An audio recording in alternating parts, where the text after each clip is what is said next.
हुस्नो जमाल वाले ऐठते क्यों हो, हुस्नो जमाल वाले जमीन पे इतरा कर क्यों चलते हो। इसलिए मैं कहता हूँ जिस खुदा ने पैदा किया है कभी उस खुदा से पूछो मौला तूने आंखें दी है, तूने जिंदगी दी है, तूने हुस्नो जमाल दिया है, तूने हमें ये खूबसूरत दंदान दिए हैं, तूने खूबसूरत खानदान दिया है। आए पैदा करने वाले रब तू बता हम जिंदगी किसकी तरह गुजारे। तो रब कहता है अपनी मर्जी से जिंदगी न गुजारना बल्कि लक़द कान लकुम फी रसूलिल्लाह उस्वतुन हसना, जिंदगी तुम्हारी हो और सीरत मदीने वाले मुस्तफा। अल्लाह ने उस कौम की हालत नहीं बदली न हो एहसास जिसे खुद अपनी हालत के।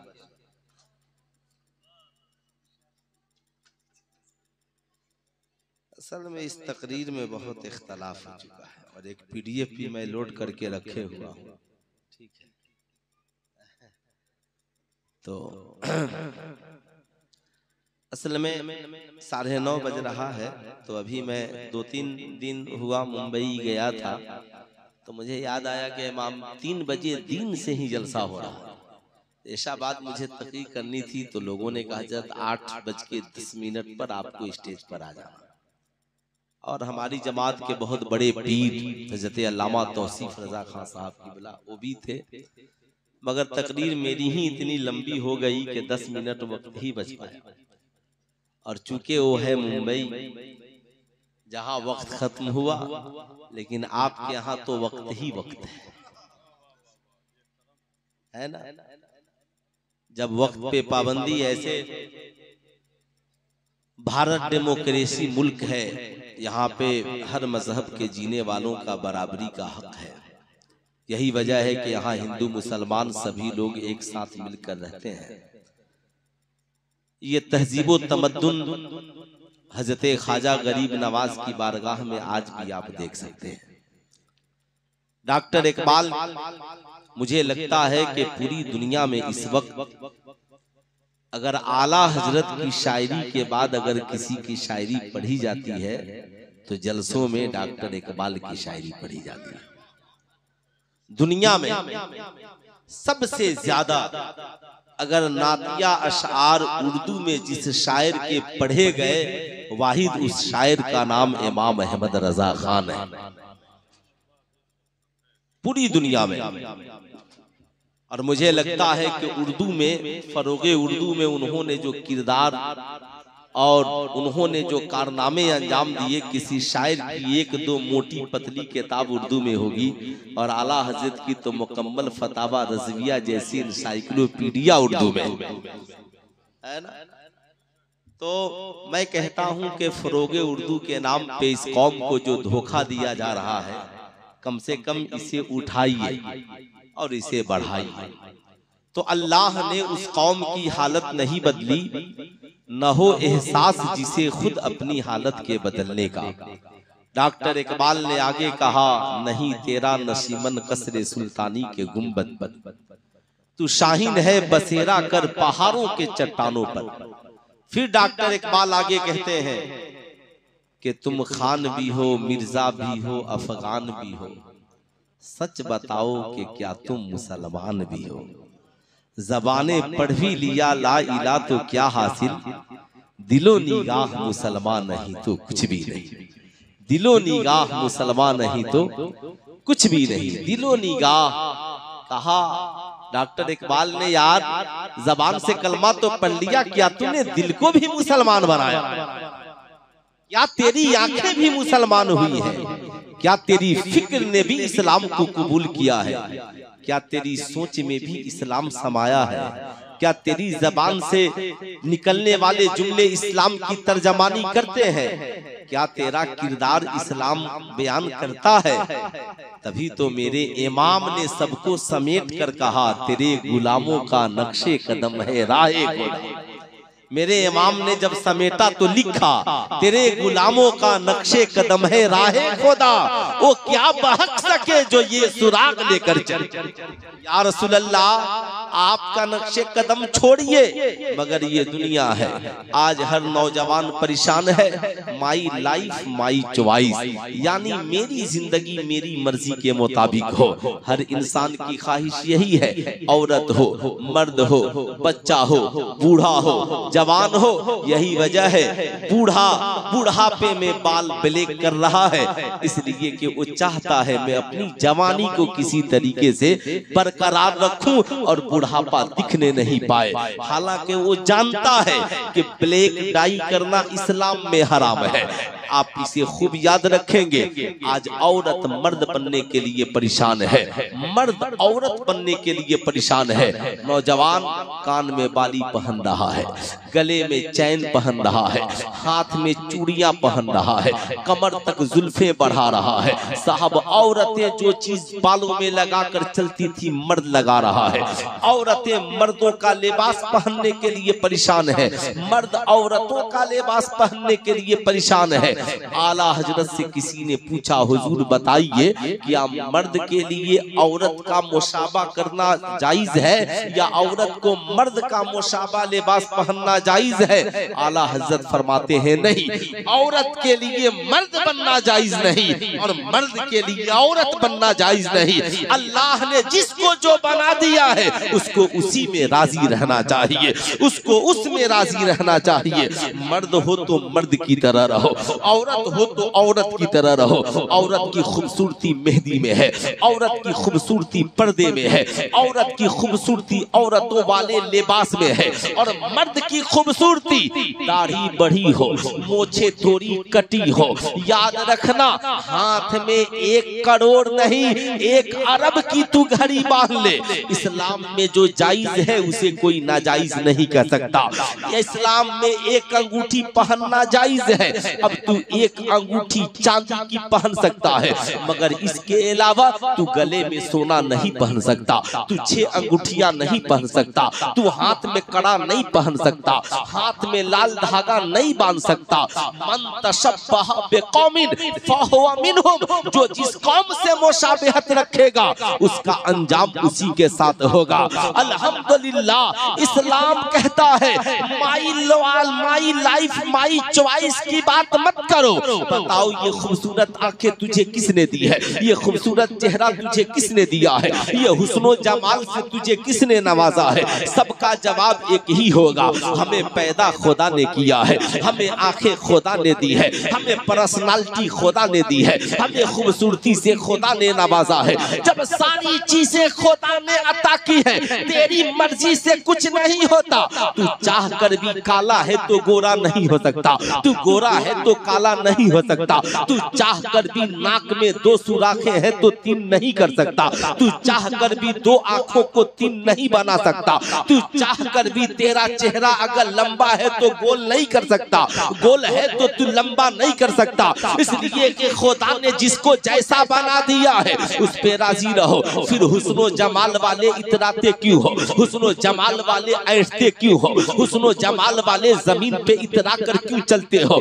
इसलिए मैं कहता हूँ जिस खुदा ने पैदा किया है कभी उस खुदा से पूछो, मौला तूने आंखें दी है, तूने जिंदगी दी है, तूने हुस्नो जमाल दिया है, तूने हमें ये खूबसूरत दंदान दिए हैं, तूने खूबसूरत खानदान दिया है, आए पैदा करने वाले रब तू बता हम जिंदगी किसकी तरह गुजारे? तो रब कहता है अपनी मर्जी से जिंदगी न गुजारना, बल्कि लक़द काना लकुम फी रसूलिल्लाह उस्वतुन हसना, जिंदगी तुम्हारी हो और सीरत मदीने वाले मुस्तफा की हो, आंखें तुम्हारी हो, हया रसूलुल्लाह की हो, जिंदगी तुम्हारी हो, किरदार आमिना के लाल की, किरदार आमिना के लाल का हो। अरे चलना तेरा हो मगर तरीका मदीने वाले मुस्तफा का।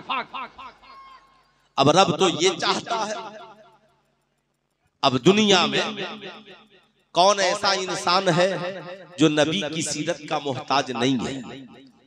दुनिया में है कोई इंसान जो नबी के किरदार का मोहताज नहीं है, नबी के कैरेक्टर का मोहताज नहीं हो?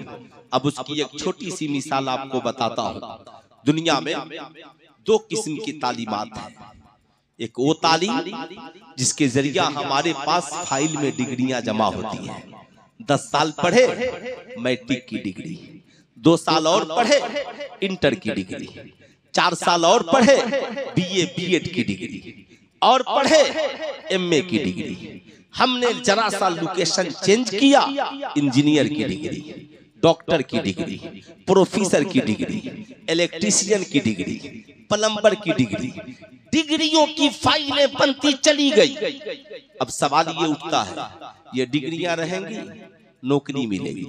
ये डिग्रियों के मेयार पर आपको जगह जगह पे कंपनियों में रखा जाएगा, लेकिन आपने देखा होगा डिग्री डॉक्टर की है, शादी की पार्टी में शराब पी रहा है। डिग्री इंजीनियर की है, खड़े होकर पेशाब कर रहा है। डिग्री प्रोफेसर की है, मगर पता ही नहीं है कि साहब हमारे लिए खाना खाने का तरीका क्या है।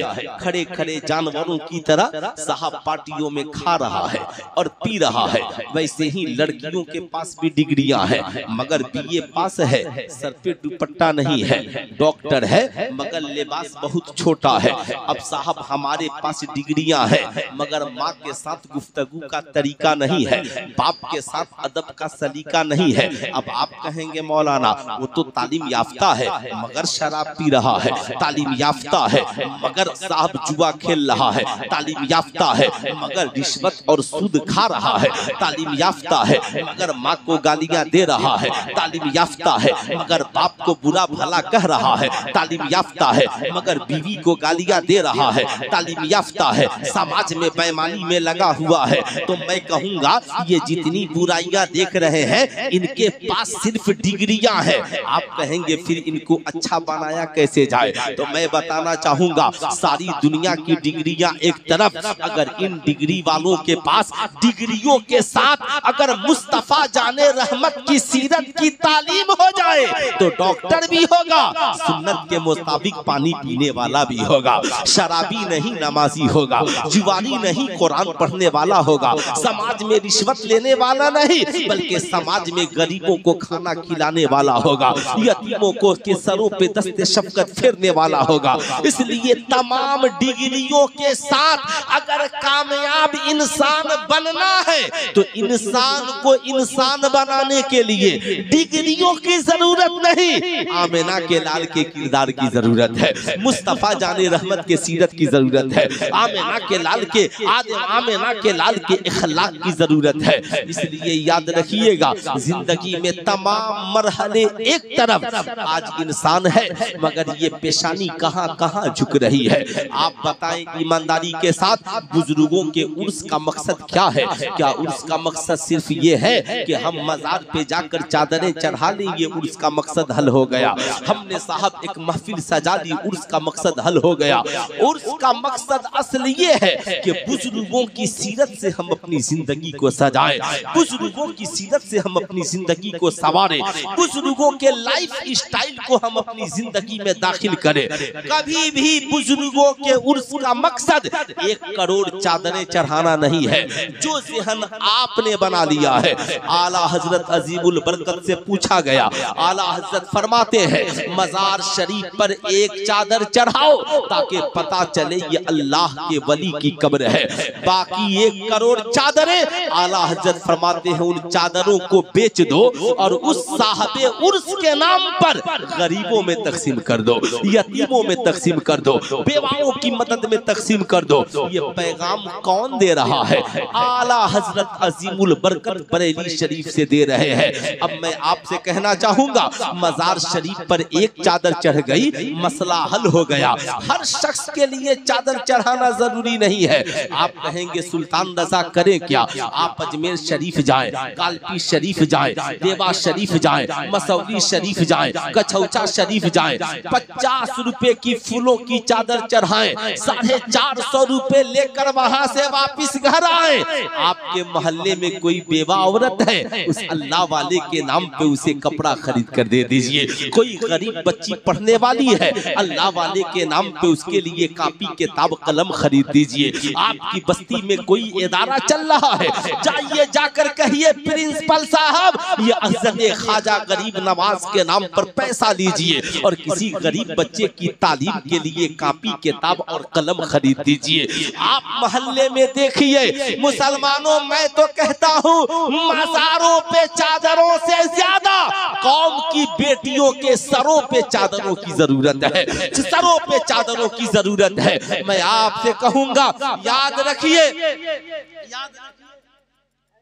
आपसे मैं कहूंगा याद रखिए, हमारे यहाँ पैसा देने का जो ये तरीका है फेंकने का नहीं, ये भी माल है। आप इससे मोहब्बत करें और किसी को देना हो तो मोहब्बत से, माँ को दे, बाप को दे, भाई को दे, जो भी हो मोहब्बत से। अब जरा गौर से सुनिएगा बुजुर्गों का जो तरीका है, आपसे मैं कहूंगा आप गांव में पलटिए, पता तो कीजिए ठंडी का मौसम है, कहीं आपकी माँ के पास चादर है कि नहीं, आपके वालिद के पास चादर है कि नहीं है, आपके पड़ोस में कोई बेवा औरत तो नहीं है जिसके पास ठंडी में ओढ़ने के लिए चादर नहीं है। क्या करोगे उन मजाविरों को देकर जिन्होंने ठीके पाल रखे हैं? याद रखिएगा ख्वाजा गरीब नवाज के मजार शरीफ पे रहने वाले उन जाहिल मजाविरों को मत देखिए जिनके कान में सोने की बाली है, हाथ में सोने का कंगल है। मुझे आज भी अफसोस है, अजमेर शरीफ हम लोग गए थे, गालिबन उस सफर में और लोग भी मेरे साथ थे, मेरे आगे एक पंडित जी थे साहब, मजाविर ने उन्हें बहुत जोर से धक्का मार दिया साहब, पंडित जी की बड़ी हालत खराब हो गई। मैंने उन्हें पकड़ा, पंडित जी टेंशन मत लीजिए, बस ये 10 रुपया लीजिए, उसको दीजिए, आगे बढ़ा देगा। हम लोग बढ़कर बाहर निकले, मैंने कहा पंडित जी माफ कीजिएगा, कहा हजरत कोई बात नहीं है, बाबा के दर पे अगर धक्का भी लग गया तो ये आशीर्वाद है, लेकिन मैं आपसे कहना चाहूंगा सिर्फ 10 रुपए के लिए किसी को धक्के मार देना, तुम कहते हो पैसा नहीं तो तुम आए क्यों? अरे पगले, होता तो फिर ख्वाजा गरीब नवाज की बारगाह में कोई क्यों आता? तुझे पता नहीं है यहाँ तो हम आए इसलिए हैं ताकि ख्वाजा की दुआओं से हमारी बिगड़ी बन जाए, ख्वाजा के वसीले से हमारी जिंदगी में कामयाबी मिल जाए। याद रखिएगा ख्वाजा गरीब नवाज की पर्सनालिटी को समझने के लिए इन जाहिल मजाविरों को देखने की जरूरत नहीं, ख्वाजा गरीब नवाज के शागिर्द खास हजरत ख्वाजा कुतुबुद्दीन बख्तियार काकी को देखने की जरूरत है। वो ख्वाजा कुतुबुद्दीन बख्तियार काकी जिनकी तबलीग से दिल्ली में इस्लाम का चिराग रोशन।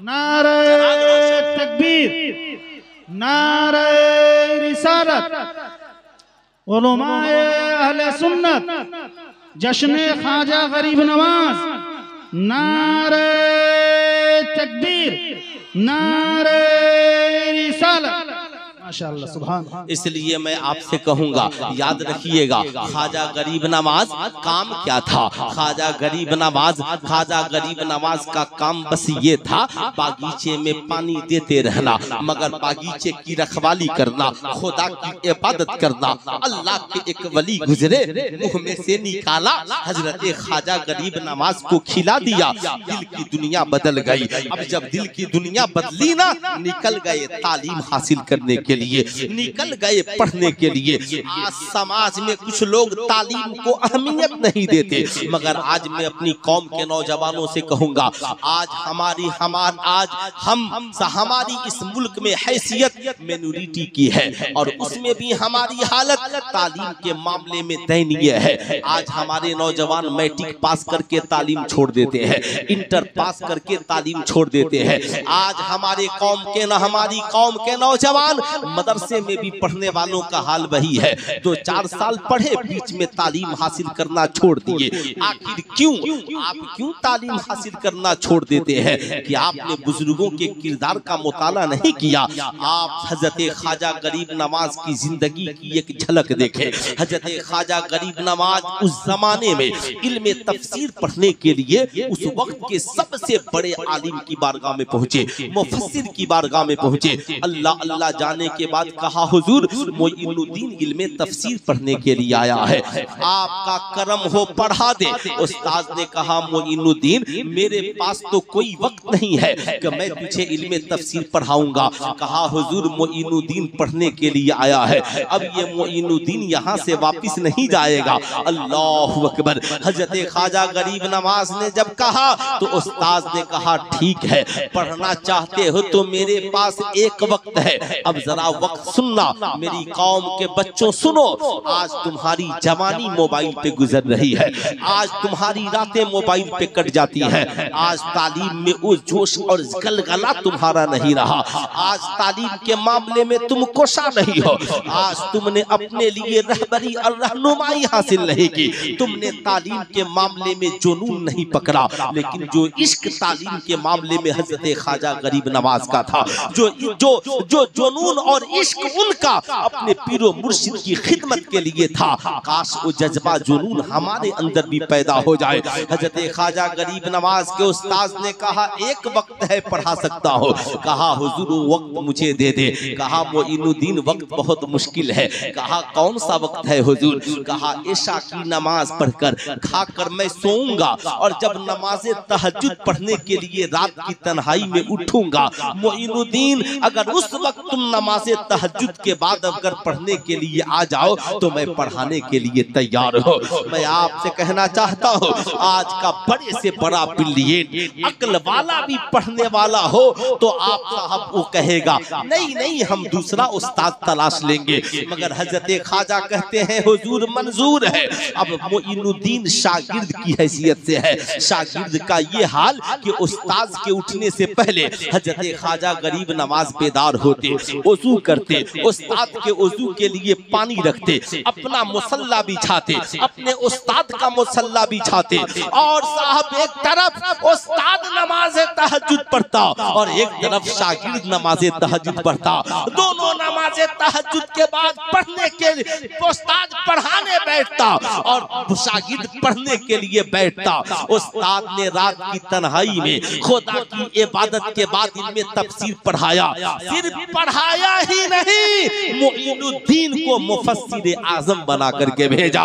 ऐसा बनाया कि जमाने की नजरों ने देखा आज दुनिया में इंसान पढ़ लिख कर आईपीएस अफसर बनकर या साहब साइंटिस्ट बनकर एक महकमे में हुक्मरान या अपनी हुकूमत कायम करता है। ख्वाजा गरीब नवाज जब पढ़ कर आए इल्मे दीन मुस्तफा, ऐसी भारत पे हुकूमत कायम हुई। कल भी हाकिम थे और आज भी हाकिम है, सबकी हुकूमत कुर्सियों पर है, ख्वाजा की हुकूमत तो लोगों के दिलों पर है। जमाना इसे अलग नहीं कर सकता। हजरत ख्वाजा गरीब नवाज 20 साल अपने पीरो मुर्शिद की गेठरी को ढोते रहे, पीछे पीछे चलते रहे। आज हम में कितने लोग पीर की गेठरी को धोते हैं, कितने लोग पीर की खिदमत करने के लिए तैयार रहते हैं। हमारा मकसद सिर्फ ये होता है पीर आएगा, तावीज लेंगे, अपने घर को जाएंगे, पीर साहब आएंगे, बीवी बच्चों को दम कराएंगे, 2-4-10 रुपया मुसाफा करे, काम खत्म हो गया, पीर साहब से मोहब्बत का हक अदा हो गया। जैसी हमने मोहब्बत की हमें इनाम वैसा ही मिला। ऐ मेरी कौम के नौजवानों, सुल्तान रजा आपसे कहना चाहेगा, मैं आपसे पूछना चाहता हूँ, आप हिंदू हो या मुसलमान हो, आप जिस देवरिया की बस्ती में हो, आपकी बस्ती में टीचर भी मिलेंगे, इंजीनियर भी मिलेंगे, डॉक्टर भी मिलेंगे आपके पास। लेकिन मैं आपसे पूछना चाहता हूँ, कितने आपके गांव के बच्चे दारोगा में है, कितने आपके गांव के बच्चे बिहार पुलिस में है, आपकी बस्ती के कितने बच्चे उत्तर प्रदेश पुलिस में है, आपकी बस्ती के कितने बच्चे बीएसएफ में है, आपकी बस्ती के कितने बच्चे साहब आप बताएं ईमानदारी से, आपकी बस्ती के कितने बच्चे एयरफोर्स में है। आखिर आपका ज़हन उधर क्यों नहीं जाता? अब वो दौर नहीं रहा, आप बम चलाओगे, बंदूक चलाओगे, आप बारूद चलाओगे, नहीं, इतना पढ़ो कि सरकारी वर्दी भी तेरे जिस्म पर हो और सरकारी रिवाल्वर भी तेरे हाथों में हो, चेहरे पे नबी की सुन्नत भी हो, दिल में इश्क़े मुस्तफा की दौलत भी हो, ताकि किसी थाने में भी प्रभारी बन जाओ तो मुल्क की भी हिफाजत हिफाजत करो और इस मुल्क के हर नागरिक की भी हिफाजत करते हुए नजर आओ, ताकि इस मुल्क में अमन कायम हो, इस मुल्क में सुकून कायम हो। तुम वहां क्यों नहीं सोचते जहां जाने की तुझे जरूरत है, मगर वहां जाने के लिए नींदों को बर्बाद करनी पड़ेगी, वहां जाने के लिए सुबह को सड़कों पे दौड़ लगानी पड़ेगी, वहां जाने के लिए तुझे तालीम के मामले में सुधार लाना पड़ेगा। आज मैं आपसे पूछना चाहता हूँ, आप ईमानदारी से बताएं, हमारे बच्चे आखिर पढ़ने में पीछे क्यों है? आज साहब उर्स कहीं पर हो 1 करोड़ लोग जाएंगे, मुसलमानों को उर्स में जाने के लिए फुर्सत है, मगर बुजुर्गों की सीरत पे अमल करने के लिए फुर्सत नहीं है। आपने सरकार गौसे आजम का नाम सुना होगा, ये कौन है? वलियों के वली है हजरत सरकार गौसे आजम, जिनके बारे में आला हजरत ने लिखा, वाह क्या मर्तबा ए गौस है बाला तेरा, ऊंचे ऊंचों के सरों से है कदम आला तेरा, सर भला कोई क्या जाने है कैसा तेरा, औलिया मलते हैं आंखें वो है तलवा तेरा। आज आपके पास 2-4 लैंग्वेज होंगे, 2-4 उलूम में आप माहिर होंगे, मैथ, इंग्लिश, हिंदी, उर्दू, इससे आगे साहब हमें नहीं मालूम, मगर हजरत सरकार गौसे आजम अपने उस जमाने में 1000 उलूम फनून को जानते थे। आपने आला हजरत का नारा सुना, मसलके आला हजरत जिंदाबाद, आला हजरत, आला हजरत, आला हजरत 14वीं सदी में 50 उलूम से ज्यादा जानते थे। इस वक्त उनके उलूम पे जो रिसर्च हुआ तो 100 उलूम से जायद पहुंच गया है। आपका जुब है, आप आला हजरत के मानने वाले हैं, फिर भी इल्म के मैदान में पीछे हैं। आप हुजूर हाफिज मिल्लत के मानने वाले हैं, आप इल्म के मैदान में पीछे हैं। आप वलियों के मानने वाले हैं, इल्म के मैदान में पीछे हैं। मैं चाहता हूं अपनी कौम के सिर्फ नौजवानों से, चाहे वो मदरसे में पढ़ते हो, स्कूल में पढ़ते हो, कॉलेज में पढ़ते हो, आपको अपने ज़हन को बदलना होगा। अपनी जिंदगी के लिए किसी न किसी टारगेट को चुनना होगा। हमें क्या बनना है? 2-3 टारगेट लेकर आप जब तक मेहनत नहीं करेंगे, याद रखिएगा, एक छोटी सी मिसाल, इसका नाम क्या है? मोबाइल। अगर मैं इसके बारे में पूछूं इसका रखना कैसा है, तो जिन्हें तकलीफ हुई होगी वो कहेंगे बुरा है, जिन्हें फायदा पहुंचा होगा वो कहेंगे अच्छा है। अब याद रखिएगा साहब, राम तो इसका मोबाइल ही है। इस्लाम में कुरान शरीफ के बाद अगर किसी किताब का मर्तबा है तो बुखारी शरीफ का मर्तबा है। इमाम बुखारी ने उसमें बहुत सारी हदीसें नकल की, मगर सबसे पहली हदीस जो नकल की, इन्नमल आमालु बिन्नियात मानवा, अमाल के दारो मदार नियत पर है और हर शख्स का वही अमल है जो वो नियत करता है। याद रखिएगा। अब एक नौजवान परदेश जा रहा था, उसने कहा चाचा चलिए जरा सा मोबाइल खरीद लिया जाए। कहा मोबाइल खरीद कर क्या करोगे? कहा माँ से दूर जा रहा हूँ, जरा सा मोबाइल से फोन करके माँ की खबरों खैरियत पूछ लूंगा। बीवी बच्चों से दूर जा रहा हूँ, जरा बीवी बच्चों की खबरों खैरियत पूछ लूंगा। कुरान पढ़ने की तबीयत करेगी तो कंजुल ईमान PDF लोड करूंगा और कुरान मोबाइल में पढ़ लूंगा। सुनने की तबीयत करेगी, इसी में कुरान शरीफ सुन लूंगा। मौलाना मेराज मिसबाही की नात सुनने की तबीयत करेगी, मोबाइल खोलूंगा, नात सुन लूंगा, दरूद शरीफ सुन लूंगा। और सुनिए, पैसा भेजना होगा माँ को ना तो टेंशन नहीं होगा, रात की तन्हाई में भी गूगल पे जाऊंगा और फोन पे से बटन दबाऊंगा, पैसा बीवी बच्चों के लिए भेज दूंगा।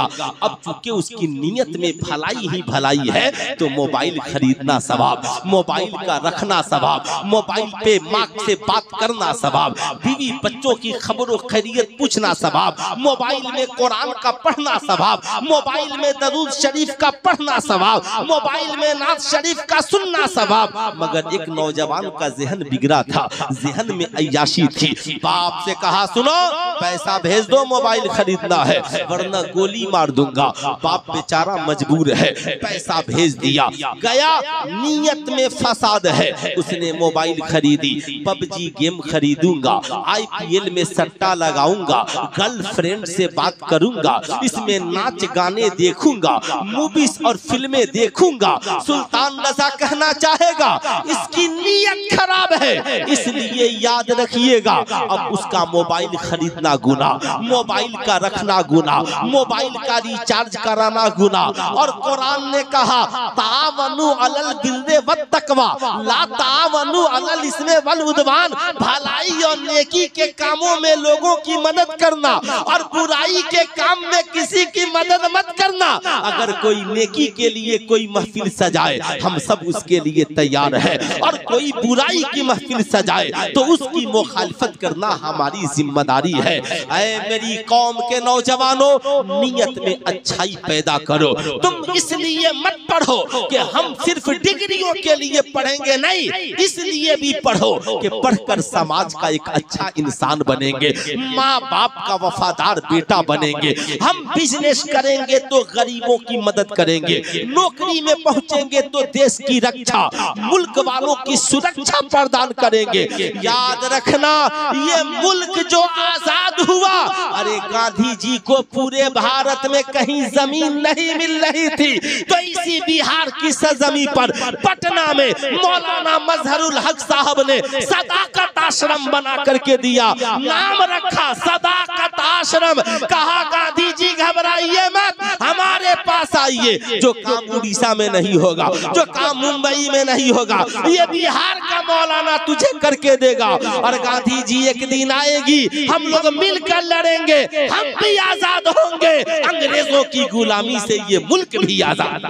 नारे तकबीर, नारे रिसालत, उलमाए अहले सुन्नत, जश्न गरीब नवाज कॉन्फ्रेंस, नारे तकबीर, नारे रिसालत। माशाअल्लाह, सुभान अल्लाह। नीयत में सच्चाई थी मौलाना मजहरुल हक साहब की। आज लोग बातें करते हैं, मैं तो मुझे बड़ा अफसोस होता है। नहीं साहब, याद रखिएगा, आप हमसे क्या बोलवाते हैं? आप अगर हर जगह तलाश रहे हैं तो मैं पूछता हूँ, लाल किला में जितनी हमारी मस्जिदें हैं, हमें नमाज पढ़ने की इजाजत दीजिए। हुमायूं मकबरा में जो मस्जिद है, हमें नमाज पढ़ने की इजाजत दीजिए। आपसे मैं पूछना चाहता हूँ, हमारी जितनी मसाजिदों को आपने बंद करके रखा है, वो हमारी बाप दादा की प्रॉपर्टी है, हमारे वक्त की जमीनें हैं। इसलिए मैं कहता हूँ, छेड़िए मत।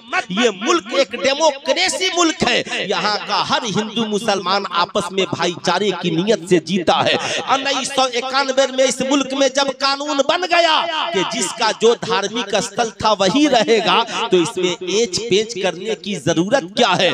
बल्कि याद रखिए, सिर्फ विधानसभा में खड़े होकर पढ़ने से काम नहीं चलेगा कि ये डॉक्टर इकबाल का शेर है, बल्कि डॉक्टर इकबाल के इस शेर पे अमल कीजिए। मजहब नहीं सिखाता आपस में बैर रखना, हिंदी है हम वतन है हिंदुस्तान।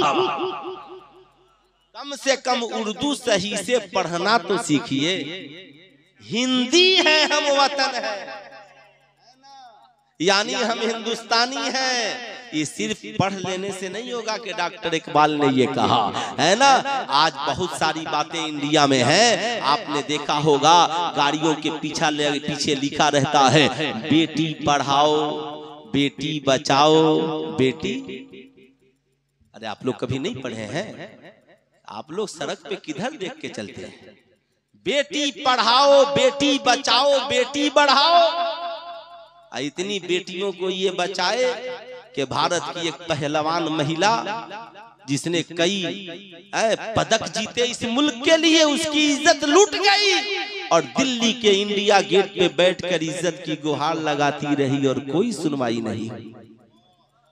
ये है इस मुल्क का बेटी बचाओ अभियान। बेटी बचाने का जज्बा तो इस मुल्क में हजरत औरंगजेब आलमगीर ने दिया। कभी मैं तो कहता हूं, आपके आंखों में अगर मोतियाबिंद नहीं है तो कभी आप हजरत औरंगजेब आलमगीर और शकुंतला की कहानी को पढ़कर देखिए कि शकुंतला की जिंदगी की हिफाजत के लिए औरंगजेब आलमगीर ने महीनों खाना पानी नहीं खाया पिया और जाकर इब्राहिम जैसे कोतवाल को 2 हाथियों के टांगों में बांधकर और बीच में फाड़ दिया और नमाज पढ़ी और कहा, जब से मैंने सुना था कि इब्राहिम कोतवाल तेरे ऊपर गंदी नजरें जमाया है, तब से मैंने सोचा था था जब तक इस भारत की बेटी को इंसाफ नहीं मिलेगा तब तक औरंगजेब को चैन नहीं आएगा, चैन नहीं आएगा। ये मुल्क है, ये भारत अल्हम्दुलिल्लाह इस मामले में बहुत आगे है। मैं चाहता हूँ भारत की जो मोहब्बत का माहौल है ये कायम रहे। और मैं अपने नौजवानों से कहूँगा, हम लोगों में कितने लोग हैं जो हजरत सरकार गौसे आजम को जानते हैं? जरा हाथ उठाइए। माशाअल्लाह सब लोग जानते हैं, जरा हाथ उठाकर बोलिए या रसूल अल्लाह, जरा जोर से बोलिए या हबीब अल्लाह। मैंने इसलिए हाथ उठवा दिया ताकि किसी को नींद नहीं आ जाए। पहले सिर्फ नौजवान सुनो, उसके बाद दो चार काम की बातें सुनो। बहुत जल्दी 40 मिनट हो गए और पता भी नहीं चला। तकरीर मुझे तो और 20 मिनट ही करनी है। जरा मोहब्बत से एक बार बोल दे सुभान अल्लाह, है ना। एक शेर सुनिए मौलाना मेराज मिसबाही साहब की तरफ से, है ना। गम सभी राहतों तस्कीन में ढल जाते, गम सभी राहतों तस्कीन में ढल जाते हैं, गम सभी राहतों तस्कीन में ढल जाते हैं। जब करम हो, जब करम हो ताहे हालात बदल जाते हैं। जब करम हो ताहे हालात बदल जाते हैं। एक शेर और सुने, है ना, फिर इंशाअल्लाह उसके बाद तकरीर। अपना हूँ तेरे कदमों में ये सुन कर मैं भी अपना हूँ। हजरत ख्वाजा गरीब नवाज, क्या दर है यार, है ना। दुनिया में अगर दिल को सुकून चाहिए, आत्मा को शांति चाहिए ना, तो सुकून से वलियों की बारगाह में चले जाओ। और इसके लिए कोई जरूरी नहीं है हर वली का वली से कनेक्शन है। अगर आपके इलाके में भी कोई वली होना तो तन्हाई में जाकर कभी बैठा कर, है ना। मैं तो कहता हूँ ना कि ये एक रात की जुब्बा दस्तार वाली तकरीर जो सुनकर आप इतना मचलते हो, मैं कहता हूँ अपने आलिमों की भी खूब कदर करो और इनका भी कीमती लम्हा अपनी जिंदगी में लिया गया, है ना। इंशाअल्लाह दो चार बातें तो मैं इन मौज़ूआत पे रख दो बेटी, रख इंशाअल्लाह। अल्लाह सलामत रखे। देखिए इसके सर पे दुपट्टा है, अल्लाह रब्बुल इज्जत इसे बाहया बनाए, दुपट्टा कायम रहे। इस दौर में खुशनसीब है वो बाप जो अपनी बेटी की डोली को अपने कांधे से रुखसत कर रहा है ना। खुशनसीब है वो बाप खुशनसीब है। और मैं समझता हूँ इस दौर में वो बेटी बड़ी बाइज्जत है जो अपने बाप की इज्जत रखते हुए घर से डोली में बैठकर चली जाती है। और मैं अपनी कौम की बेटियों से ज्यादा नहीं, इतना ही कहूंगा, बस अपने बाप की इतनी इज्जत का ख्याल रखना कि जब तेरा घर कदम से बाहर, जब तेरा कदम घर से बाहर निकले ना, तो सैयदा खातूने जन्नत की सुन्नत पे अमल करते हुए। बस मैं इस जलसे में तेरे लिए मेरी यही तकरीर है, इसे ही याद रखना। ये सुनकर अपना हूँ तेरे कदमों में ये सुनकर मैं भी तेरे कदमों में जो गिरते हैं संभल जाते हैं। तेरे कदमों में जो गिरते हैं संभल जाते हैं। तो मैं आपसे अर्ज कर रहा था, सबसे पहली जरूरत इस दौर में तालीम की है। किसकी जरूरत है? पूरा मजमा हाथ उठाकर बोल दे, किसकी जरूरत है? तालीम की। दूसरी जरूरत मुसलमानों की दौलत क्या है? जोर से बोलिए। तो दौलत पहले आएगी या इल्म के जरिया दौलत आएगी? अगर इल्म इंसान के पास हो तो दौलत भी है, इज्जत भी है, शोहरत भी है। अरे बोलिए, है कि नहीं है? मगर शर्त यह है कि इल्म हो और साथ में आमिना के लाल की सीरत, है ना। फिर देखें जिंदगी में चमक, तो वलियों के वली सरकार गौसे आजम 18 साल की उम्र में पढ़ने के लिए बगदाद गए। कहां गए? बगदाद। माँ ने जितने पैसे दिए थे सब रास्ते में खत्म हो गए। और आज के जमाने की तरह मौलाना मोहिबुल इस्लाम साहब के मदरसे की तरह कोई वीआईपी मदरसा भी नहीं। मौलाना साबिर साहब के इदारे की तरह वीआईपी इदारा भी नहीं था कि उस्ताद पढ़ाए भी, खिलाए भी, सुलाए भी। आज तो सारा इंतजाम है ना, खिलाना भी, पिलाना भी, सुलाना भी। और जितने हमारे बच्चे कोटा पढ़ते हैं, दिल्ली पढ़ते हैं, पटना पढ़ते हैं, महीना लगने से पहले माँ कहती है सुनिए बेटा को पैसा भेजे कि नहीं भेजे। कहा देखो ना लग रहा है तनख्वाह मिलने में इस बार देरी है। तो कहती है सुनिए कर्ज लेकर भेज दीजिए मगर लेट मत कीजिएगा। अगर 2 दिन देरी हो जाए ना तो धमकी देता है, पढ़ाना है तो पढ़ाइए नहीं तो बोलिए घर चले आते। बोलिए गलत बोल रहा हूँ। ये जवानी है। यही हाल मदरसे के भी बच्चों का है। वहां मेराज साहब कहाँ पढ़ने के लिए जाए? कहाँ? अच्छा ही बताइए नाश्ता कैसा मिलता है? एक बार भी ये नहीं पूछेगा कि उस्ताद कैसे। मगर उर्स में जाने वालों, वलियों के वली की जिंदगी को सुनो। तुम्हारे लिए वो मार्गदर्शन है, तुम्हारे लिए आइडियल है। आला हजरत ने लिखा तेरे गुलामों का नक्शे कदम है राहे खुदा, वो क्या बहक सके जो ये सुराग लेकर चले। हजरत सरकार गौसे आजम का पूरा ज़ाते सफर खत्म, मगर पढ़ाई छोड़कर वापिस नहीं आए। उस्ताद के पास पढ़ते और सबक पढ़कर मस्जिद में चले जाते और वहीं जा कर के रहते और मस्जिद में नमाज पढ़ते। लेकिन महीनों गुजर जाता, खाना नसीब नहीं होता। सरकार गौसे आजम कहते हैं कि जब बहुत ज्यादा भूख लग जाती ना तो मैं मस्जिद की जमीन पर लेट जाता और लेट कर पढ़ता इन्ना माल उसरे युसरन, इन्ना माल उसरे युसरा। आपकी भी जिंदगी में जब परेशानी आए तो चच्चा कुरान की इस आयत को पढ़ा कीजिए। सरकार गौसे आजम फरमाते हैं मैं पढ़ता तो मेरी परेशानी दूर हो जाती। सरकार गौसे आजम का यही मामूल था। जब और ज्यादा भूख लगती दरिया किनारे चले जाते, हरी साग सब्जियां तलाश करके खा लेते, मगर तालीम हासिल करना नहीं छोड़ते। कहाँ गए हमारी कौम के वो नौजवान जिनके बाप ने इतने पैसे दिए कोटा में पढ़ने के लिए, इतने पैसे दिए दिल्ली में पढ़ने के लिए? क्या तूने कभी उस बाप का दिल टटोल कर देखा है? अगर तूने अच्छी तरह पढ़ाई नहीं की तेरे बाप का दिल टूट जाएगा, तेरी माँ का कलेजा फट जाएगा।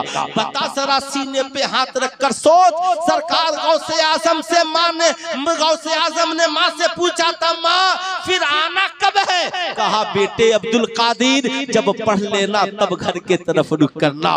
बेटा आना तो मुकम्मल पढ़ करके आना। माँ कभी कभी किसी के हाथ से कुछ भेज दिया करती। अब सारी बातें याद रखिएगा। सरकार गौसे आजम फरमाते हैं एक बार ऐसा हुआ कि महीनों से मैं भूखा था और मैं इल्मे फिक्र के सबक को बयाबान में बैठकर याद कर रहा था। गैब से आवाज आई अब्दुल कादिर उठो और कुव्वते ला यमूत के लिए कर्ज ले लो। सरकार गौसे आजम कहते हैं मालिको मौला ए रब्बे कदीर, अब्दुल कादिर के पास तो पहनने के लिए कच्चा जुब्बा नहीं है, मगर ये कर्ज लेगा तो कर्ज की अदायगी कहां से करेगा? आवाज आती है अब्दुल कादिर कर्ज लेना तेरा काम, अदा कर देना मेरा काम। अब्दुल कादिर उठो तो सही। सरकार गौसे आजम उठते हैं, नानबाई की दुकान पे जाते हैं। नानबाई भी खुदा वाला था और वली वली को पहचान लेता है। सरकार बड़े पीर दस्तगीर ने नानबाई को सलाम किया, कहा मुझे कर्ज दोगे? कहा हुजूर दुकान भी आपकी मैं भी आपका, कर्ज की क्या बात, आप जो चाहे ले ले। कहा ना ऐसे नहीं लूंगा। मैं लूंगा तो कर्ज लूंगा, मगर मेरी एक शर्त है। कहा हुजूर क्या शर्त है? कहा याद रखना, अब मुझे रोजाना 1.5 रोटियां कर्ज देना, अगर मैं जिंदा रहा तो वापिस कर दूंगा, और अगर मौत आ गई तो तुम मुझे माफ कर देना। अल्लाह अकबर। कितनी रोटियां कर्ज मांगी? 1.5 रोटियां, आधी सुबह, आधी दोपहर, आधी रात। आज है कोई नौजवान जिसे 1.5 रोटियां दे करके पढ़ा दी जाए? सरकार गौसे आजम है, बड़ा VIP जमाना नहीं है। 1.5 रोटियां रोजाना कर्ज लेते, आधी सुबह, आधी दोपहर, आधी रात को खाते, उस्ताद से पढ़ते, आकर के सबक याद करते। जमाने की निगाहों ने देखा इस वक्त सारे मुर्ग मुसल्लम बिरयानी वाले मिलकर भी उस इल्म तक नहीं पहुंच सकते। गौसे आजम ने 1.5 रोटियां खाई, मगर 1.5 रोटियां खाकर पढ़ने वाला अब्दुल कादिर जब पढ़कर बना है तो सिर्फ आलिम नहीं, आलिमों का इमाम बना है, इमामुल मुफस्सिरीन बना है, इमामुल मुहद्दिसीन बना है। बना तो ऐसा बना, सिर्फ वली नहीं, वलियों का सरदार बना है, वलियों का सुल्तान बना है। ऐलान करते हैं मेरा कदम तमाम वलियों के गर्दन पर, तो बरेली शरीफ से शहजादे आला हजरत पुकार उठे, खिला मेरे दिल की कली गौसे आजम, मीठा कल्ब की बेकली गौसे आजम। ये दिल, ये जिगर है, ये सर और आंखें, जहां चाहो रखो कदम गौसे आजम। गौसे आजम का हाल ये फरमाते हैं, मैं 1000 उलूम फनून को जानता हूँ, अब मैं पूरी दुनिया को ऐसे देखता हूँ जैसे इंसान हथेली पे अपने हथेली पे सरसों के दाने को देखा करता है। सुल्तान रज़ा आपसे पूछना चाहता है, उनके इल्म के रोब का ये आलम था।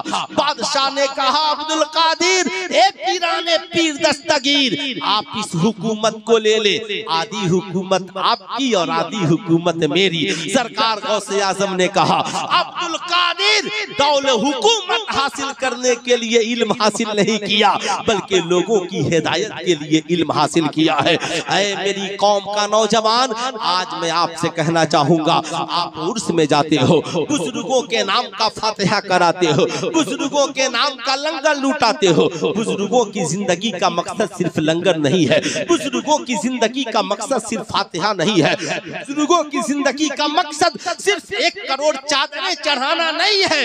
बुजुर्गों की जिंदगी का असल मकसद इल्म हासिल करना और दूसरों तक इल्मे दीने मुस्तफा पहुंचाना। इसलिए मैं आपसे कहूंगा, आप मदरसे में पढ़ते हो, आप स्कूल में पढ़ते हो, आप कॉलेज में पढ़ते हो, आज ये वादा करके जाओ कि इंशाअल्लाह हम भले भूखे रहेंगे, मगर जब तक कामयाबी नहीं मिल जाए इंशाअल्लाह पढ़ते रहेंगे। कितने नौजवान ऐसा करेंगे? सिर्फ नौजवान हाथ उठाएं, बूढ़े नहीं। माशाअल्लाह माशाअल्लाह, है ना, सिर्फ नौजवान। आज मैं अपनी कौम के नौजवानों से पूछना चाहता हूँ, आप बहुत टैलेंट है और क्या कहते हैं, आपके पास अक्ल भी बहुत है। एक बात बताइए, स्कूल में जाने के लिए स्कूल का ड्रेस चाहिए कि नहीं चाहिए? अरे बोलिए जरा जोर से, चाहिए कि नहीं चाहिए? चाहिए ना। पुलिस में नौकरी करने के लिए पुलिस वाला ड्रेस चाहिए कि नहीं चाहिए? वकालत करने के लिए वकालत वाला ड्रेस चाहिए कि नहीं चाहिए? और आप लोग जब सरकार की महफिल में आए हैं तो ये टोपी कैसे उतरेगी? किसी ने आपको मना किया कि आप टोपी पहन के आइएगा तो गोली मार देंगे? बोलिए, किसी ने मना किया? तो आप लोग जब मिलाद शरीफ में आइए तो आइंदा टोपी पहनकर, समझ गए? तो जिनके पास अगर स्वेटर में टोपियां हैं डाल लीजिए, अगल बगल से माल मांग करके रख लीजिए। ये आपकी पाकीज़गी को दर्शाता है, ये आपके तौर तरीके को बतलाता है। मस्जिद में जाइए, बगैर टोपी के मत जाइए। जिन लोगों की टोपियां उतरी थी ना अरब में, आज उनके बदन से कपड़े उतर रहे हैं। हम लोग जब यहाँ तकरीर करते थे ना तो ये देवबंदी वहाबी मजाक उड़ाते थे, अरब में ये नहीं होता है, आप लोग क्यों करते हैं? तो आज अरब में जो हो रहा है आप कीजिए।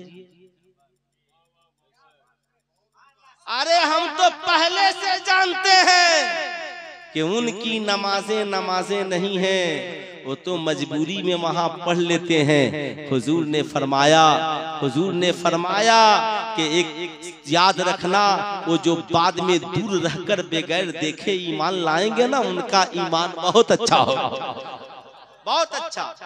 आज जो भारत में पूछते हैं वलियों का जिक्र कहाँ है, सुल्तान रजा कहना चाहेगा याद रखना वलियों का जिक्र कहाँ नहीं है। मैं पूछना चाहता हूँ कहाँ नहीं है। मस्जिद हरम में वली का जिक्र, मस्जिद नबी में वली का जिक्र, काबे में वली का जिक्र, बस्ती बैतुल मक़दिस में वली का जिक्र। एक नमाज ऐसी दिखाओ जिस नमाज में वलियों का जिक्र नहीं। एक नमाज तो जो सिर्फ नमाजी है वलियों को नहीं मानता, उसे चाहिए तौबा करके वलियों से मोहब्बत करने वाला हो जाए। आज जो सिर्फ वलियों को मानता है, मजार पे दिन रात रहता है, नमाजें नहीं पढ़ता, उसे चाहिए तौबा करके वलियों से मोहब्बत भी करे और नमाज पढ़ने वाला भी हो जाए। एक नमाज ऐसी दिखाइए जिसमें वलियों का जिक्र नहीं हो। सारे लोग नमाज पढ़ते हैं, नमाज में सारे लोग तहियात पढ़ते हैं कि नहीं पढ़ते हैं?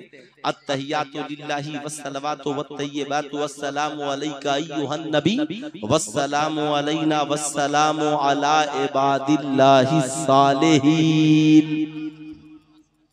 इला आखिर। अल्लाह के वलियों पर सलाम हो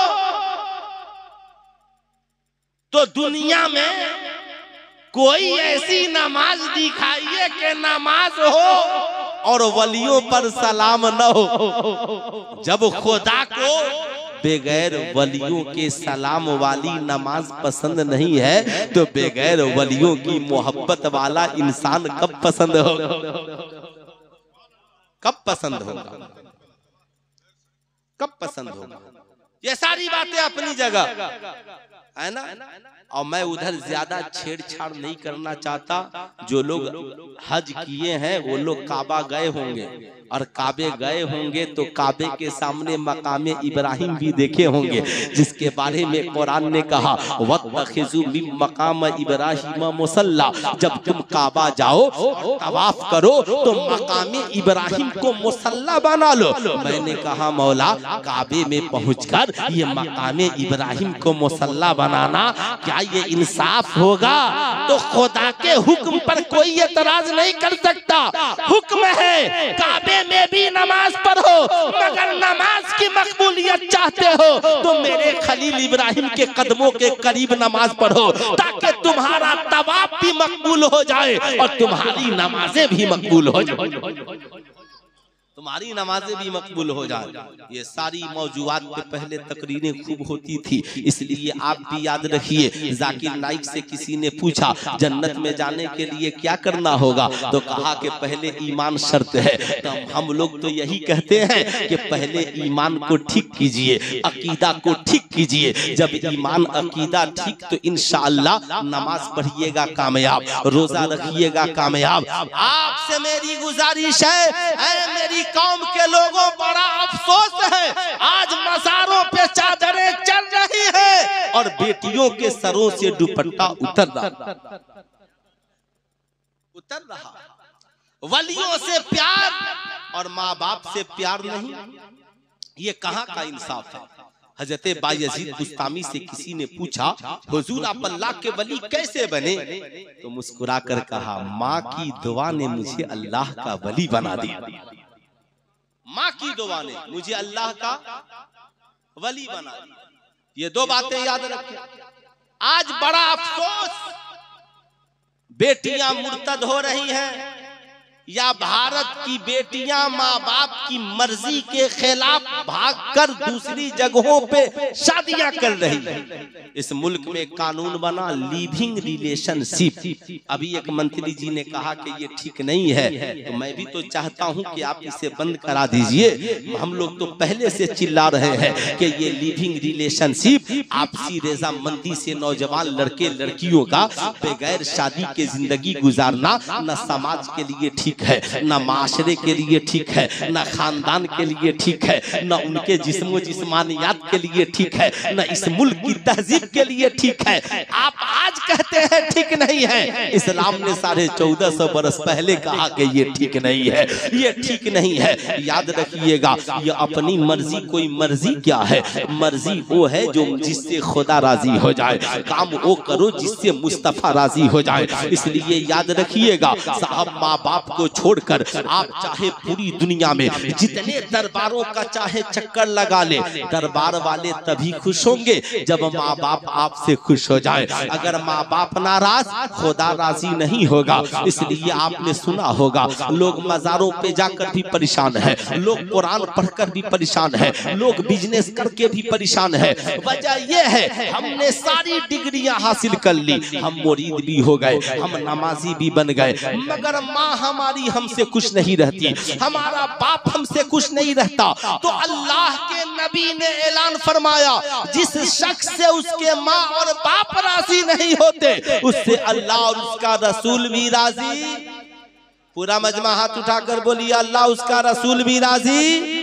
और जब अल्लाह रसूल राजी नहीं होगा तो गौसे आजम राजी होंगे, ख्वाजा गरीब नवाज राजी होंगे, बताओ मखदूमे सिमना राजी होंगे, आला हजरत राजी होंगे। इसलिए आप वलियों को राजी करना चाहते हैं, सजदा करके खुदा को राजी करना चाहते हैं, आप काबे का तवाफ करके खुदा को राजी करना चाहते हैं, दुरूद करके दुरूद पढ़ के मुस्तफा जाने रहमत को राजी करना चाहते हैं, तो एक ही जरिया है, पहले माँ और बाप को राजी कर लीजिए। माशाअल्लाह, बच्चा तो बहुत तेज बोल रहा है, सुभान अल्लाह है, लगता है मेरी तकरीर समझ गया है, नहीं समझा तो अभी तो समझ ही जाएगा। अब इसकी एक छोटी सी मिसाल सुनिए। तकरीर मेरी बड़ी पुरानी है, मगर हर जगह इसलिए बोलता हूँ ताकि कम से कम यार, जिस माँ बाप ने तुम्हारे लिए इतनी मेहनतें की, आज एक दिन मैं स्कूल से छुट्टी करके लौट रहा था, अल्हम्दुलिल्लाह आज आपने जलसे में सारे पढ़े लिखे लोगों को ही बुला लिया है, ये भी बड़ी अच्छी बात है। वरना कितने जलसे में पहुंचने के बाद ये पता चलता है कि ये जो मुफ्ती साहब आए थे ये असल में कारी साहब ही थे, स्टेज पे आने के बाद लोगों ने इन्हें मुफ्ती साहब बना दिया, जाहिर सी बात है। लेकिन यहाँ पर जो मौलाना है मौलाना है, जो मिसबाही है वो मिसबाही है, जो मुफ्ती है वो मुफ्ती है, जो कारी है वो कारी है। अल्हम्दुलिल्लाह। साहब, एक साहब ने मुझसे पूछा कि हजरत ये बताइए, ये सीवानी सिलसिला बड़ा अच्छा लगता है, ये सिलसिला किस पीर साहब से शुरू हुआ? मैंने कहा देखिए अब इतना तो मुझको याद नहीं है, लेकिन लगता है कि इस खानका के सज्जादा नशी अली अहमद सिवानी साहब थे, और उसके बाद अभी फिलहाल हलचल सिवानी भी जिंदा है, हम लोग भी उसी खानका से ताल्लुक रखने वाले हैं, है ना। इंशाअल्लाह ये सारी बातें याद रखिए। सिवान का नाम इंशाअल्लाह मेरी दुआ है हमेशा हम रहे न रहे, मगर सिवान के उफक पे हमेशा ऐसा दौड़ रहा है, अहले सुन्नत वल जमात के स्टेज पर कोई न कोई आलिम नजर आया है। मुझे याद है एक साल मैं बरेली शरीफ में तकरीर कर रहा था इंटर कॉलेज में, तो एक साहब ने कहा बहुत दिनों के बाद स्टेज पर हम लोगों ने आज फिर एक सिवानी को देखा है। जाहिर सी बात है ये सब अल्लाह के करम से होता है। मैं ये अर्ज कर रहा था, आज छोटी सी मिसाल सुने।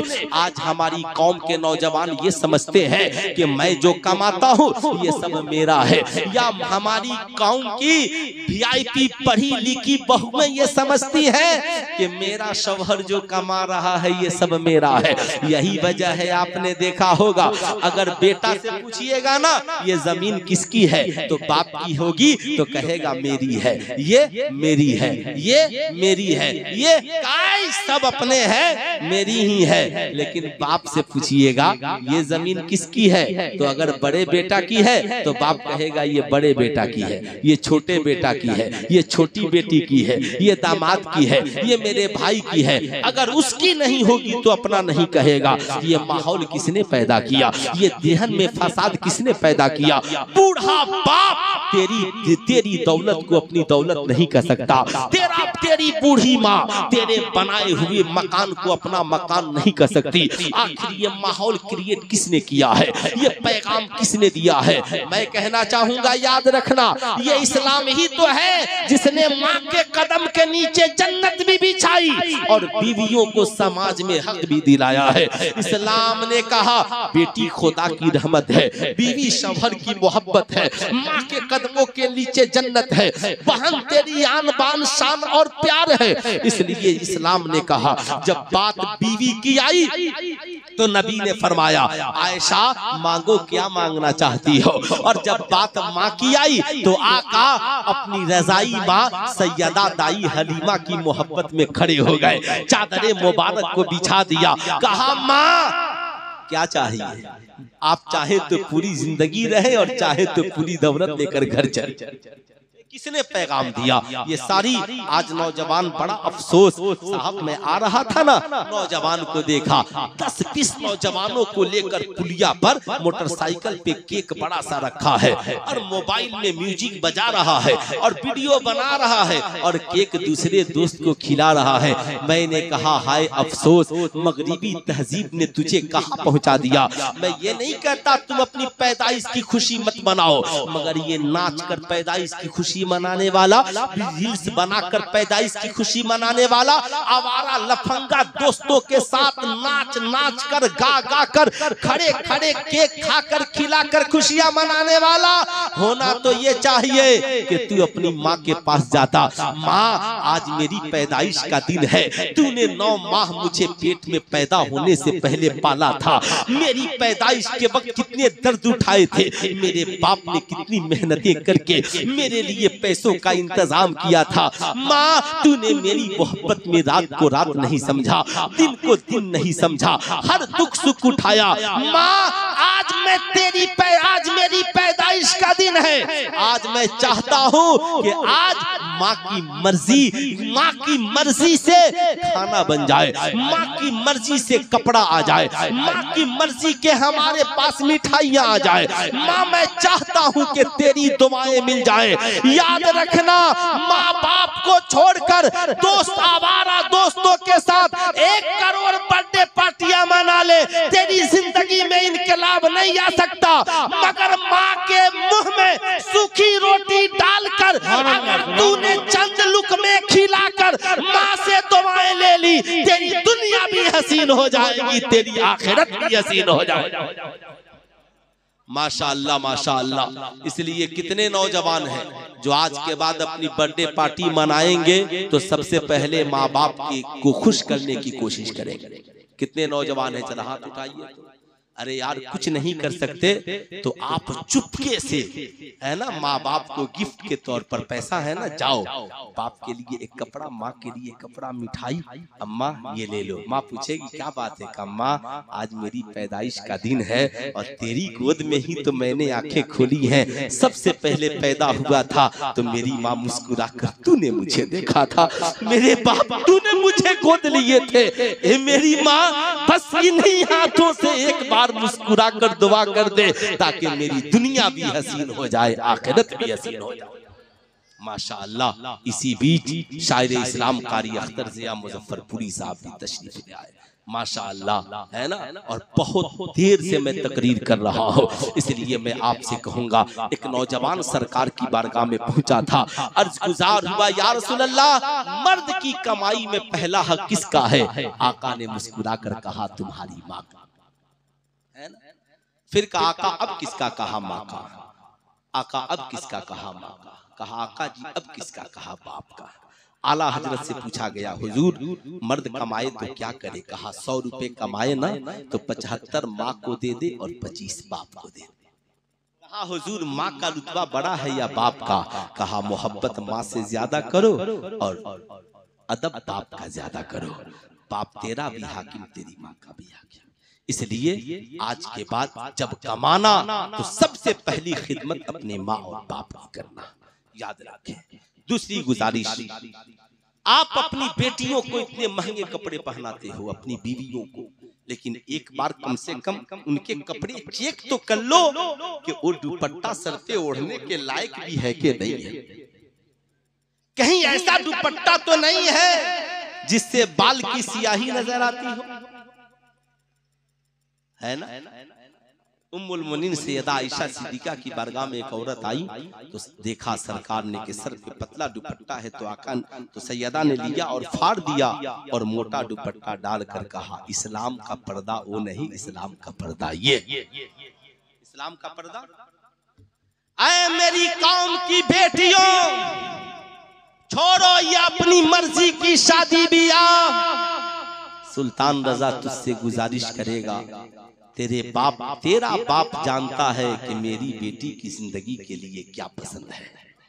जो तेरा बाप बचपन से लेकर 20-22 साल की उम्र तक 22 साल में जानता है कि मेरी बेटी को क्या खाना पसंद है, क्या पीना पसंद है, क्या ओढ़ना पसंद है। तेरा वो बाप ये भी जानता है कि मेरी बेटी के लिए कैसा घर और घराना चाहिए, कैसा लड़का चाहिए। यह अमीरी गरीबी अलग चीज है। मेरी कौम की बेटियों याद रखना, जिंदगी में सरकार ने फरमाया अल हयाउ शोबतुम मिनल ईमान, हया ईमान का हिस्सा है। इसलिए आजकल लोग कहते हैं मौलाना साहब अरे छोड़िए ना, देखने से क्या होता है। मैं कहता हूँ कौन कहता है कि देखने से कुछ नहीं होता। आप अगर नाच गाना देखिएगा तो गुनाह है, फिल्म मूवीज देखिएगा तो गुनाह है, और इन्हीं आंखों से माँ बाप के चेहरे को मोहब्बत से देख लीजिएगा तो हज मकबूल का सवाब है। इन्हीं आंखों से कुरान देखिएगा सवाब है, इन्हीं आंखों से आलिम के चेहरे को देखिएगा सवाब है। लोग कहते हैं देखने से कुछ नहीं होता, मोहब्बत से बेटी बेटे को देखिएगा सवाब है, बेटा बेटी मोहब्बत से माँ बाप को देखे सवाब है। मैं एक बूढ़ा बाप अपनी बेटी को बैठा के दर्श दे रहा है, ऐ मेरी बेटी तू कॉलेज पढ़ने के लिए जा रही है, तेरे बाप की बस एक ही ख्वाहिश है, बेटी मैंने तुझे इल्म हासिल करने के लिए भेजा है। बेटी इल्म हासिल करना मगर कभी इज्जत का सौदा न कर। बाप बूढ़ा था, कहा मैं कम पढ़ा लिखा आदमी हूँ, सीधी बात करता हूँ, इज्जत का सौदा न करना। जिस बाप ने इज्जत संभाल कर रखी है ना, जरा एक बार उस बाप की इज्जत का ख्याल कर ले। बेटी बड़ी नेक थी, बाहिजाब होकर गई। कॉलेज में लड़कियों ने बड़ा मजाक उड़ाया, रोती हुई आई। बाप ने कहा क्या हुआ? कहा अब्बा आज मेरी सहेलियों ने बड़ा मजाक उड़ाया, का ओल्ड मॉडल हो, पुराने ख्याल की लड़की हो, ये सब क्या करके चली आई। बाप ने कहा बेटी टेंशन न लो, करीब बैठो, पेशानी को बोसा दिया, सरकार की सुन्नत है, बेटी से मोहब्बत की सरकार की सुन्नत है। पानी पिलाया, बगल में बैठाया, कहा बेटी बैठो टेंशन न लो, हालात से लड़ना सीखो, खुदकुशी करना मत सीखो।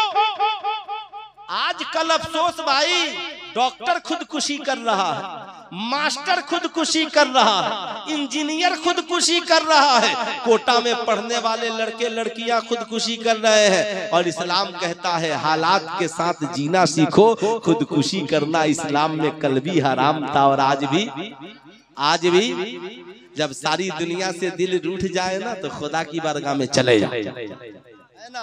अरे यार कितना हूँ मुश्किल रात होगी ना, जब उनका कर्म होगा तो सारे हालात क्या होता है, सारे हालात तन्हाई में पढ़ा कीजिए।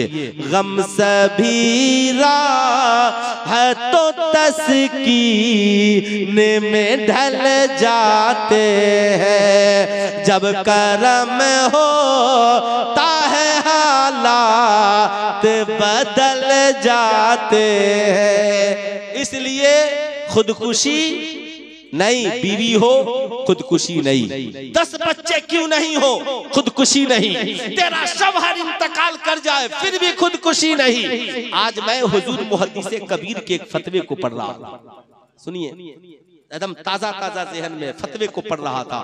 तो किसी ने सवाल किया कि हुजूर औरत का कमाना कैसा है, तो जवाब सुने। तो हुजूर मुहद्दिस कबीर ने जो जवाब दिया है उसमें लिखा कि औरत कमाने के लिए नहीं, मर्द कमाने के लिए पैदा हुआ है और औरत मालिकिन बनकर रहने के लिए पैदा हुई है। औरत किफालत में रहेगी, अगर माँ बाप के घर रहेगी तो बाप भाई कमाएंगे और औरत खाएगी, और जब ससुराल आएगी तो शौहर कमाएगा और बीवी मालिकिन बनकर रहेगी। अब अगर कोई नहीं रहा और औरत की कोई मददगार नहीं, मजबूरी है कि कमाए, तो ठीक है, उसे रुखसत है मगर पर्दे के साथ। और इस बात का ख्याल रखे कि मर्दों के साथ तन्हाई नहीं है ना, और इज्जत के साथ वो कमा सकता। देखिए ये इस्लाम बड़ा प्यारा मजहब है। पहले तो मालकिन बनाया, रानी बनाया, और कहा मजबूरी आ गई, बाप जिंदा नहीं रहा, भाई जिंदा नहीं रहा, शौहर वफादार नहीं रहा, कोई तेरा खर्च नहीं उठा, तो कमाना मगर किसी हाल में अपनी इज्जत का सौदा मत होने देना।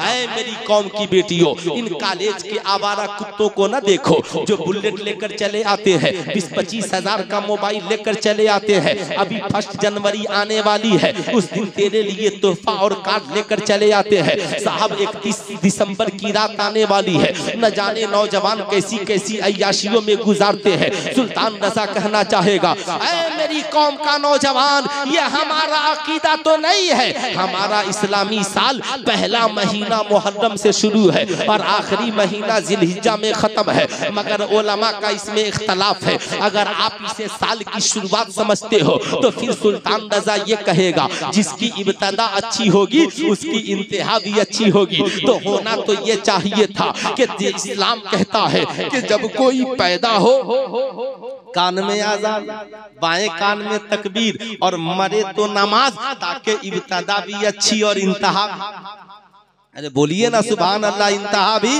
अच्छी।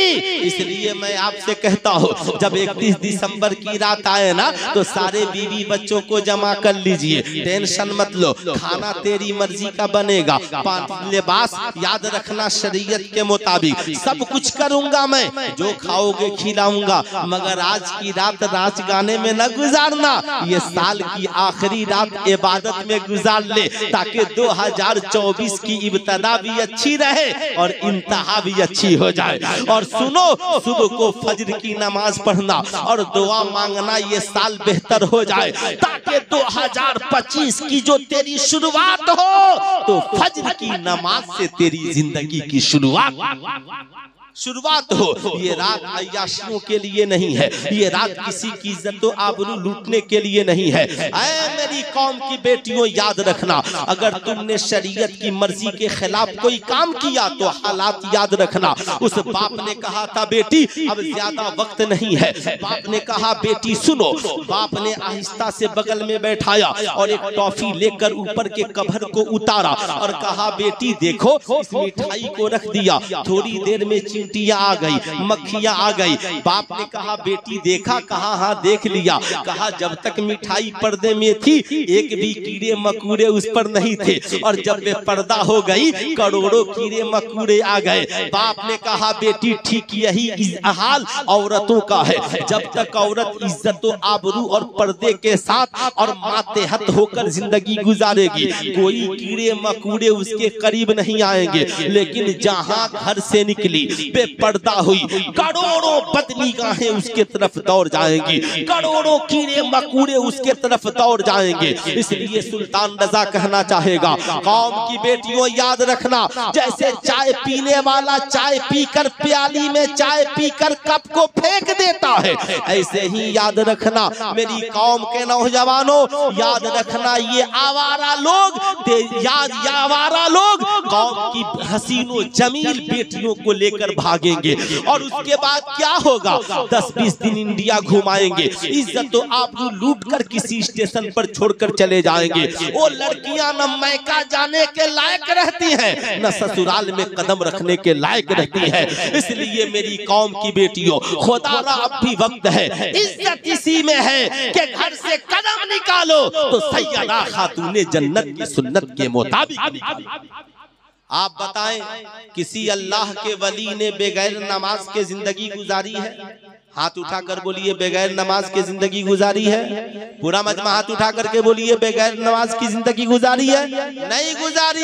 इसलिए आपसे भी मेरी गुजारिश है, माशाअल्लाह खतीबुल हिंद हजरत अल्लामा मौलाना गुलाम गौस कादरी साहब की बुला तशरीफ ले आए। जितनी गुफ्तगू मुझसे हो सकी, बाकी तो इंशाअल्लाह ये करेंगे ही, और आप इंशाअल्लाह भरपूर खिताब समाअत करेंगे।